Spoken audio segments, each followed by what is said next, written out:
Welcome everyone to this third presentation in a series of seminars on NIHR Fellowship applications.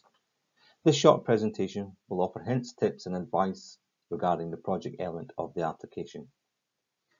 As with your application as a whole, the project you submit should be integral with the other elements of the application.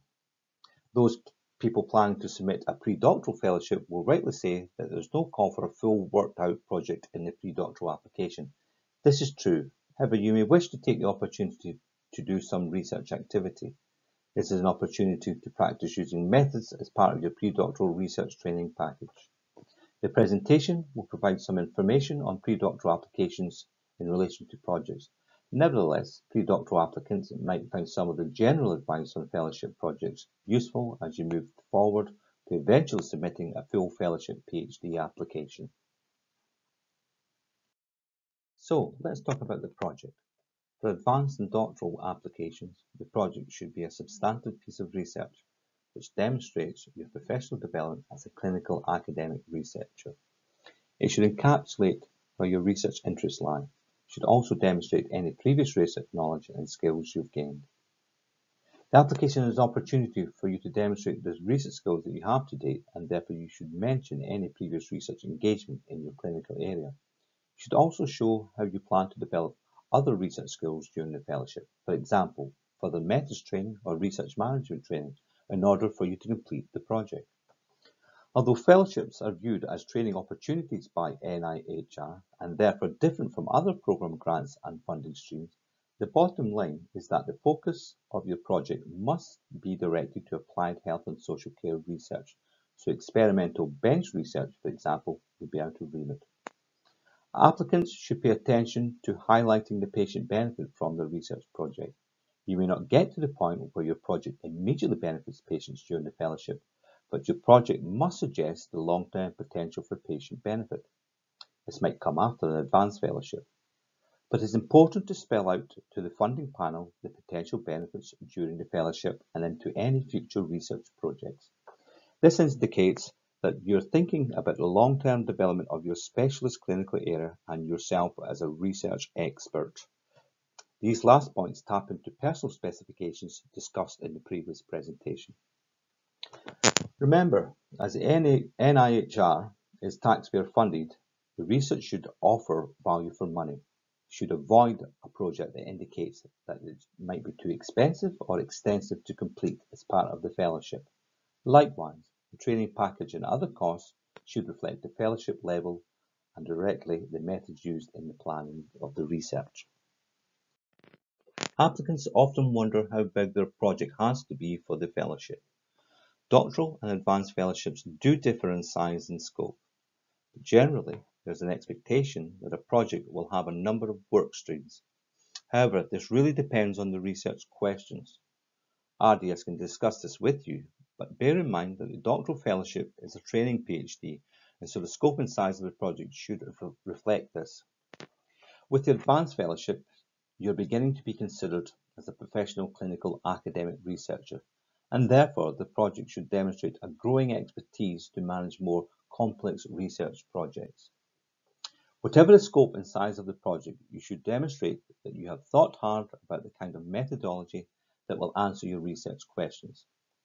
The funding panel will judge if you have selected and demonstrated in the application the right methods to answer these questions. This is where it is important to talk to your chosen supervisors while completing the application process. They can help guide you towards the right methods to answer the research questions you're posing. When offering advice, RDS advisors will talk about unopened black boxes. What we mean here is that applicants often don't reveal the intricacies of their research design and leave a lot of assumptions as to how the methods will be used in the research project. It is helpful for reviewing panels to understand each step in your research process. For example, how will you recruit people into a survey or engage people in interviews, or how you will precisely analyze the interview data. Leaving gaps doesn't help funders understand if you have the research skills or need certain training to ensure that the research element will be completed. Increasingly, across all NIHR funding, PPI engagement has become an important component of funding bids. It is not expected that PPI activities on a fellowship will have the same level of engagement throughout the project as on a larger programme grant. However, it is important to demonstrate that applicants are engaging with patients and public representation. This might involve having a meeting with interested patients and public to discuss your research questions. They may be able to help you articulate and realise the patient benefits. They can help in constructing your plain English summary. It perhaps needs stating that the quality of your plain English summary will be crucial to your application. There is an expectation that your application will demonstrate that you have considered existing and current evidence. It may be that you are planning on carrying out a systematic review of the literature as part of your workstream in your project. Do your research and make sure that this is required. There may be an existing literature review which you can use to inform your research questions and scope. Applicants often state that they are using mixed methods across their project work streams. This might include feasibility studies, evaluations, or intervention developments. It is likely that both qualitative and quantitative methodologies will inform separate work streams in your project. The need to use different methods across work streams acknowledges that different forms of data are needed to answer your overall project question. Again, using mixed methods, if appropriate, can help you show off and demonstrate your current methodological skills. Applicants should ensure that the different work streams complement each other and have coherence in relation to the overall aims of the project. The work streams may be in parallel or consecutive. However, it helps to show that you have some understanding of how you will synthesize the data. Often applicants say the data from workstream 1 and 2 will be used to develop guidelines. Again, this is an example of black boxing. Your application must be explicit in how you will develop an intervention from your data. As they say, mind the gaps. Your application should provide an explanation of how the data will be linked or synthesized. There are a number of theoretical frameworks available to help you with this analytical task. You're not expected to already have those skills, but if you intend to do this, use it as a further training opportunity. The main point is, have you demonstrated this in your application? As I mentioned at the beginning of this presentation, a research project is not required for the pre-doctoral application. The emphasis is on training and development. However, there may be opportunities to use the methods training you have planned to conduct some form of research activity. This may help you develop your eventual PhD research topic, questions and application. This research activity should be considered secondary to the pre-doctoral emphasis on training.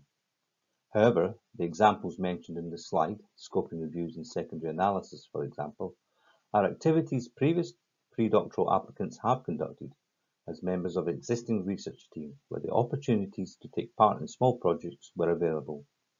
If managed well, engagement with research opportunities could help to inform your eventual PhD application.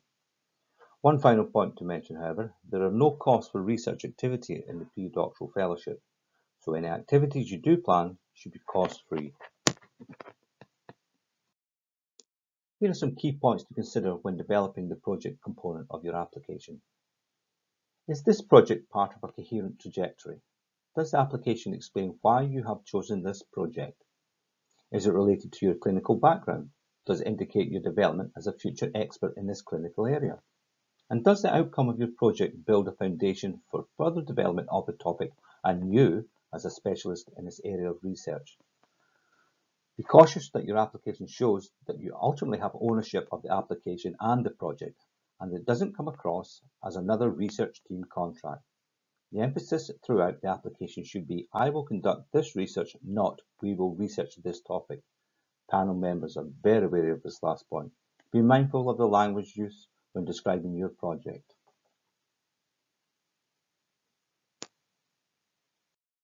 With language use in mind, we now come to the process of writing up your project in the application. This can be daunting to some, but the take-home message is to write with clarity. Even among review panel experts, there will be few who might understand what your area of research is. The task is to make it easy for them to read and understand what you're trying to achieve.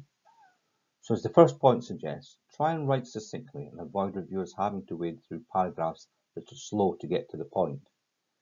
Think about what you want to say and explain one idea at a time in a logical order. Do avoid jargon. If the reviewer is struggling with understanding, they may dismiss your application. Try to be punchy with your prose. Make it stand out. Try to remove any self-doubt in your project. If you hedge your bets with the information you provide, you're less likely to convince panel members. And finally, try not to use complex words when there are simple words to explain a point. If you must use scientific terminology or jargon, explain what it means clearly. If you write your application and project with confidence, it's likely to grab the attention of the panel. It comes across as snappy and can help reduce word count. Have a look at the first 4 sentences. They're somewhat passive in their statement. So, from the example given, instead of "I hope to collaborate with Professor Smith," something like "I will collaborate with Professor Smith" comes across as more adamant in intention. Have a critical read through your application. If a sentence sounds passive, rewrite the sentence using a more active style. These changes can make a difference in how panelists read your application.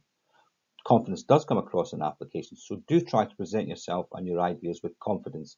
It may get you ahead of the crowd. Finally, some hints and tips on the layout of your project. It may be a fact of life that the application you've sweated over will only be skim-read by some panel members. Nevertheless, they have a vote on whether your fellowship application is successful. So help them decide in your favour by using bullet points, bold text, and subheadings. These elements can help text stand out. And signposts between sections to tell the reader where your plan is going. Beware, panelists don't want to turn a page to be met with a thick page of dense text to wade through, so break it up for them. And lastly, it's okay to use repetition, but make sure you're consistent with it. For example, when describing your research population, don't describe it in one form and then use other terms to describe the same group later. You may confuse the reviewer, and it's likely that they'll not go back to clarify things. Thank you for listening. We are now going to move on to the breakout rooms where our RDS advisors will be able to answer any questions on the specific fellowship you are considering applying for.